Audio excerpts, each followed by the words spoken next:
My name is Lauren Spear, and you're listening to or watching the HorrorFam.com podcast. And today's guest is Isaiah Swanson, and you'll probably know him from HorrorFam.com's Izzy's Eerie Indies reviews, where he talks about indie horror films and the people who make them. Or you might know him from his own site, The Bitter Wolf, where he reviews movies as his werewolf persona. So here he is, Isaiah Swanson. Hi. Hi, Lauren. It's so good to finally meet you. Yeah, seriously. All I these people mean, that I've been working so closely with that I've only just started meeting via these interviews. right, it's exciting. And I think it's been over a year now since Yeah. I started with horrorfam.com. Yeah, I believe you did the review of, let's see. You did Oh, the Christmas in July movies, and then you had the Inhuman. oh yes, Inhumanwit. Yeah. I forgot about that was the very first one. Yeah. Yeah, I believe that was the first one. Okay. Yeah, well, that was fun. That's a great movie. And yeah, did you want to tell like about yourself and like in your own words? Sure. So yes, I am Isaiah Swanson, as Lauren said. I write for horrorfam.com, where I do Izzy's Eerie Indies, focused on independent horror filmmakers primarily. I'll usually talk about one per month, and then we'll expand on a few movies that they've done throughout their career, or maybe just one movie. So that's what I do with HorrorFam. And on my website, realbitterwolf.com, um, it's called The Bitter Wolf, but that was the domain that we went with. So The Bitter Wolf is where we have movie commentary, and I write from the perspective of a lonely, isolated wolf. Well, he's self-isolated from the world because he wants to be away from humans and watches horror movies in peace with his cat named Connie. So he loves to watch these horror movies and talk about them, and so that's what he does over there. He has a series called The Friends of the Bitter Wolf, and so it spotlights guest writers as well. So if you ever want to contribute to that, feel free to reach out to me. And you could do that on X, Twitter, however you know the website. And you can find me there at The Bitter Wolf. So feel free to reach out if you'd like to send anything in. But that's what we are doing right now. We have some video content coming out in the future, but I think that's it. Okay. Um I know that like when we first met you said that you were and you just explained this a little bit as well, but that you write sort of as a werewolf on The Bitter Wolf, and Yeah. then we get your human persona. Yes. I say that a lot because the voices are slightly different. Hmm. The wolf, I have bitter in there, but it doesn't exactly describe his persona. It's more his humor is a bit, the bitterness comes out in his own self-deprecation, and the bitterness ends up getting him into trouble. For example, when he gives into his instincts and he goes into the village, and chows down on the villagers, and he gets sentenced by the werewolf court to have to feature human voices on his website. So that's kind of where his bitterness comes out. He's like, he begrudgingly allows the humans to share their voices in his cave space. So that voice is very different because it's a character, but it's still a character who loves horror and loves talking about independent horror primarily. So it's just a fun place. He always tells a story from his life and then talks about a movie that's kind of connected to that story in some way. Um, and then the guest writers, they just write about whatever they want to write about. I just wanted to highlight voices in the horror community, so that's the goal. And you do that a lot with Izzy's Eerie Indies as well, like, and you really focus in on each creator, and it's so fun, like sharing your articles because, usually the creators see them and they're like, "Oh wow, somebody saw my movie," and Well, this Yeah. guy knows a lot about me. How do you find out so much about me? Yeah, exactly. And that's why I love doing the column. Because A, I get to talk in my human voice, which is really nice. And I don't have to think about all the character. I can just be myself. But B, I can use my nerdy interests in like how these things are made and also the people who make them. Because I a lot of times with the independent horror, it's so collaborative, and that's for a lot of budgetary reasons. And so a lot of the times, these people who make multiple movies for really low budgets are using developing relationships with the same group of people. And so they're like developing their skills together. They're working on similar themes. And then so you get to see them grow over time with their movies. And so it's pretty amazing. But it's so hard to get distribution for people with this limited resources. And so it really helps whenever you can spotlight their work. And I think that's why um, I enjoy it. Yeah. Yeah, I try to encourage people to send in their things so that we can like do something with it just so that it can get out there because there's something for everyone and you never know, it might be like this little indie film might be somebody's favorite movie at some later on, so and Yeah. you wouldn't know that if you don't see it, so try to Yeah. You're get the totally right. try to get You're the word totally out. right. And it's competing with a lot of different forces of like advertising and marketing and things. Um, and of course, the bigger budget movies are going to be more readily seen by everyone. But I think it is worth it to go log into Tubi and dig into the. Uh, it's kind of like browsing the old video store over there on Tubi. You know, they have very particular curated sections that are great, and you can find things you couldn't imagine in your wildest dreams.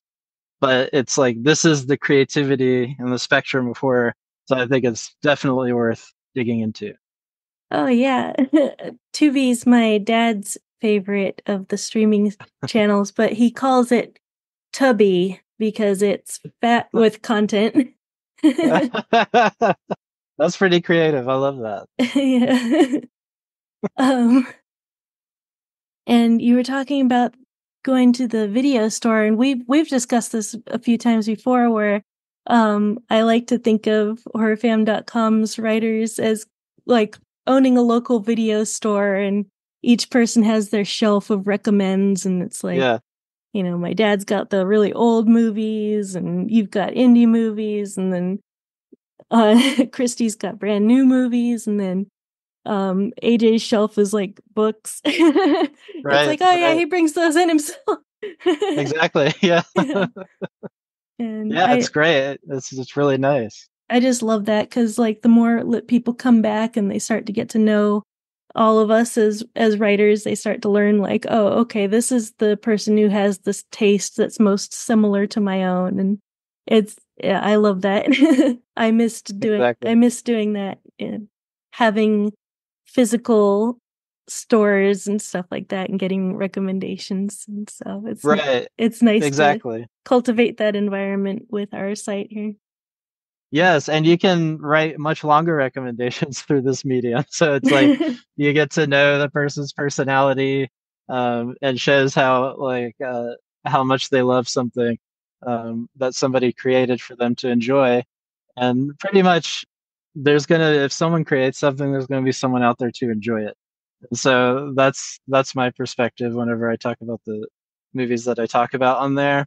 And I think if you're very passionate whenever you talk about these things and make a personal connection, then you can convince someone to watch almost any crazy movie, My including my dad's watched a parents. few of your recommendations. Oh, Oh yeah.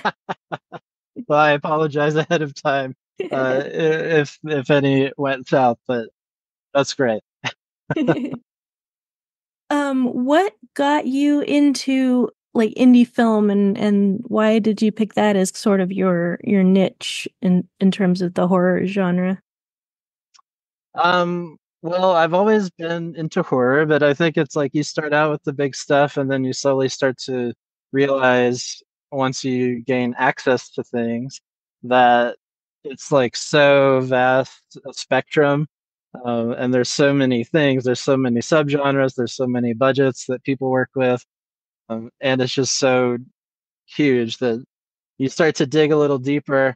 And I've always had an interest in filmmaking.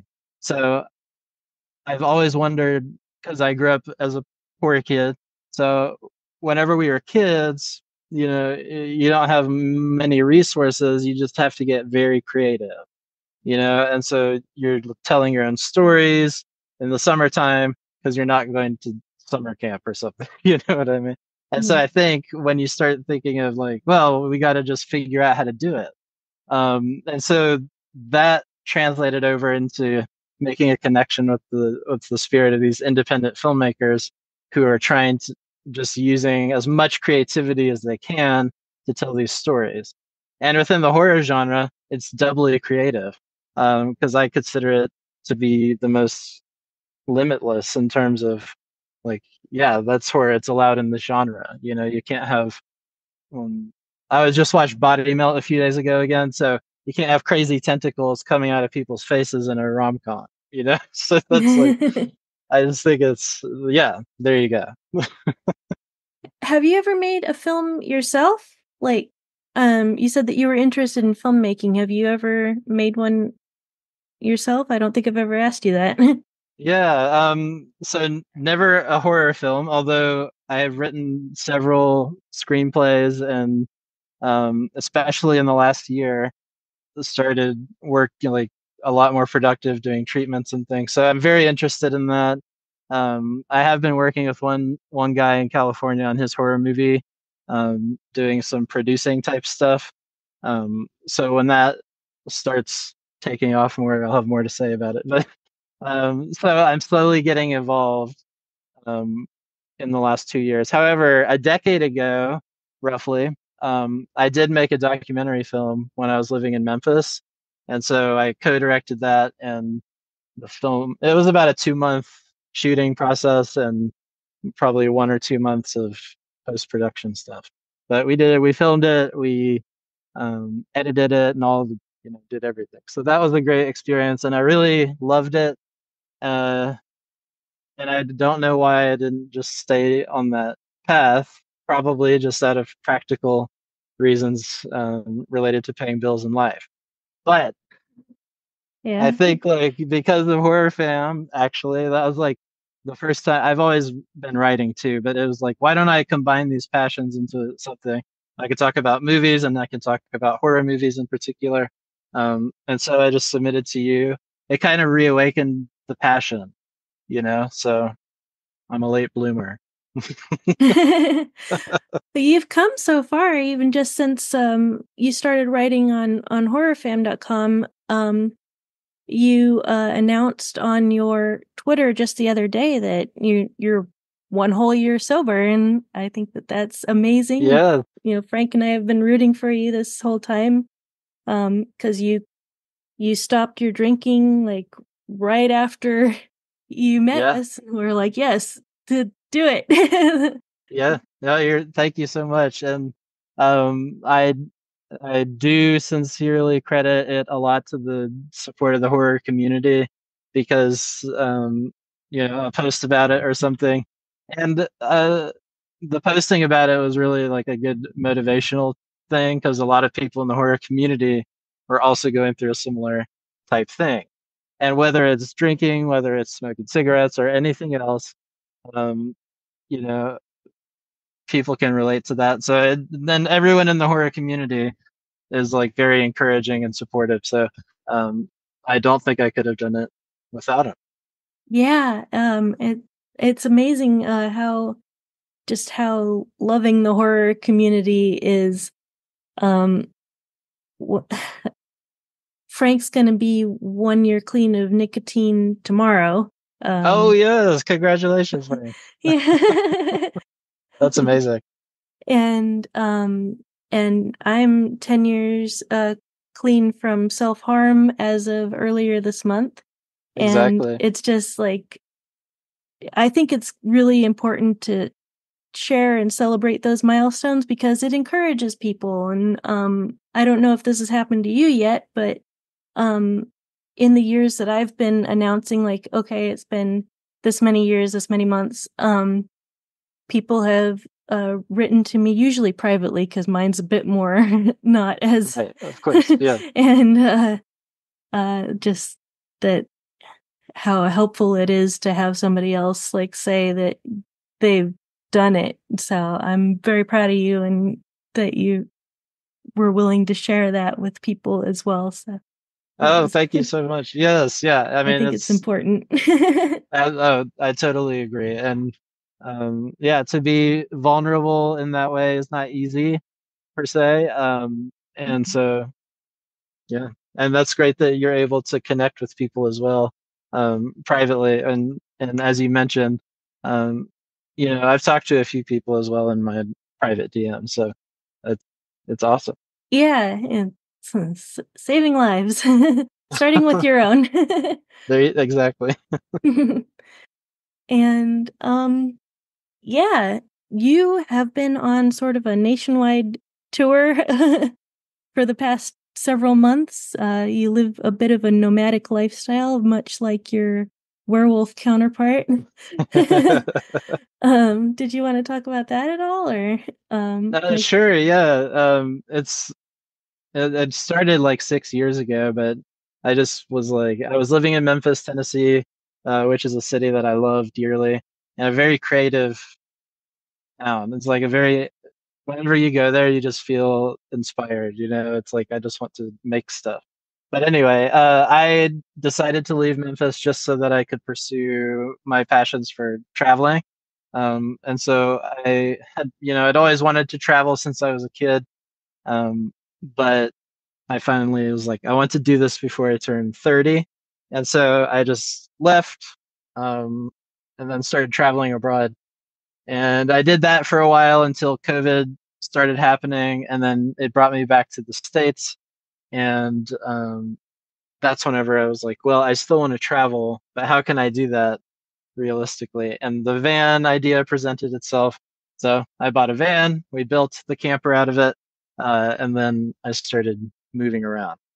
So yeah, right now I'm in Oregon and I've been running away from wildfires all month. So I'm glad I'm in a good spot now to talk to you.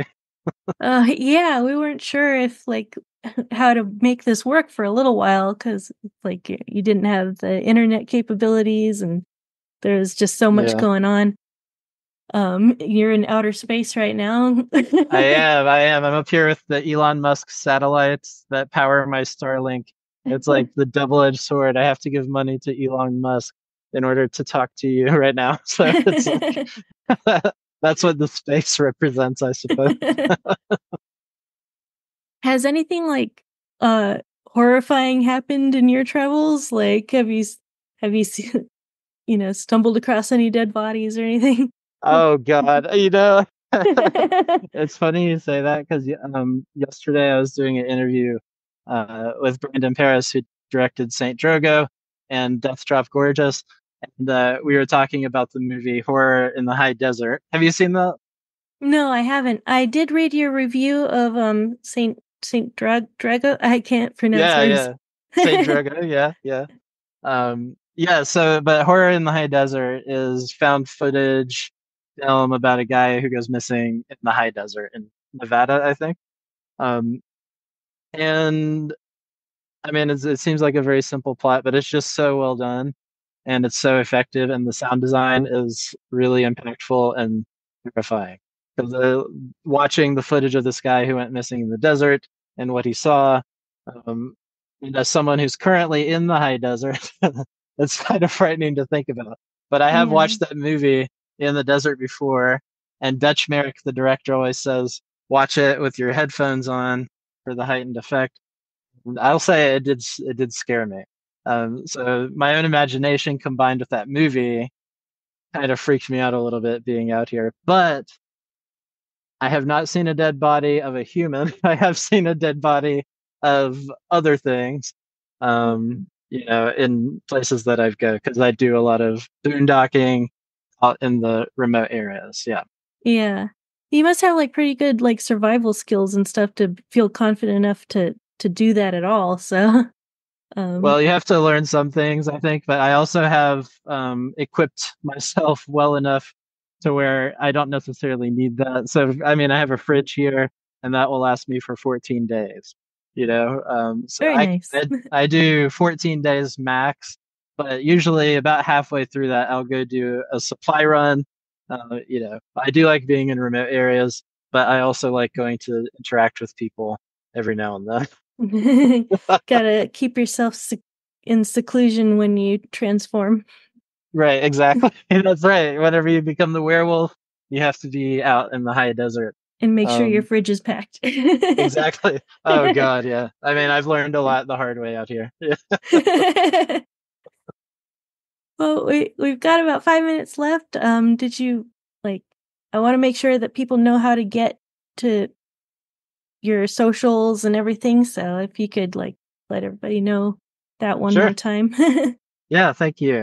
So the website is www.realbitterwolf.com. You can follow me on X or Twitter at the Bitter Wolf. And I'm also on Facebook now. I just have a Facebook page that you can follow, and I'll share my updates there. If that's easier, you can find the Bitter Wolf Horror and Hijinks. So yeah, and then hopefully in September is when we'll start doing the YouTube stuff. Sorry, there was a fly in here. Oh, that's okay. But that's it. Okay. Did you have anything else that you wanted to share?